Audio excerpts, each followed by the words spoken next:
Breakout rooms are a great tool that are available in Zoom and allows you to break your class into smaller groups for different activities. To access breakout rooms, click on the Breakout Rooms icon in the bottom toolbar. The interface will ask you how many breakout rooms you want to create. Below that, you will have the option for whether you want Zoom to randomly assign people to different breakout rooms, or if you want to assign people manually. Bear in mind that even if you choose automatic, you can still manually substitute some people and move them around as you wish. At the bottom, Zoom will indicate approximately how many participants will be assigned to each room. When you're done, click on Create Rooms. At this point, participants have not been sent to their breakout rooms yet.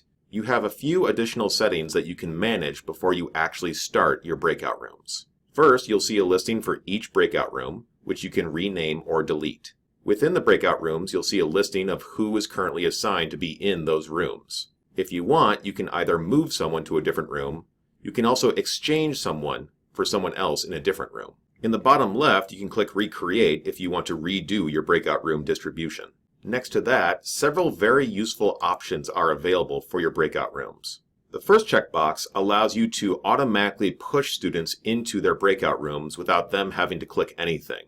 For ease of use, it's recommended that you turn this on. The next checkbox gives students the ability to return to the main session at any time. If you want to give them this option, leave this checked. If, however, you want them to stay in their breakouts for the duration, you can uncheck it. The next checkbox allows you to set a time limit for your breakout rooms. If you check this option, then the next option will also be available to notify you when time is up. Lastly, whether you set a time limit for your breakout rooms or you manually close the breakout rooms yourself, you can include a countdown timer so students know how much time they have left before they will be brought back to the main session. You can customize this time using the drop-down menu. You can also add an additional breakout room if you wish by clicking on Add a Room. Once you are ready to start your breakout rooms, click on the Open All Rooms button. You will see that students will be sent to their breakout rooms once you have clicked this button. Once your breakout rooms are active, you will be able to review who is in what room with the Breakout Rooms interface.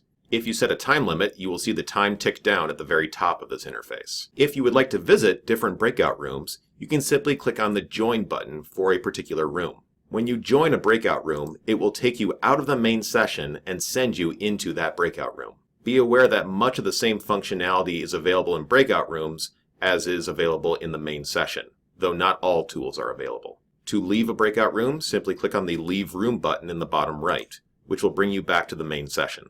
If you lose the Breakout Rooms interface, simply click on the Breakout Rooms icon at the bottom.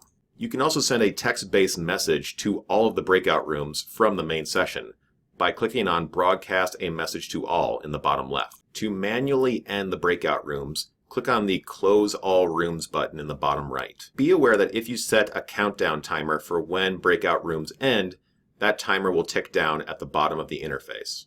Once that timer hits 0, your students will automatically be brought back to the main session.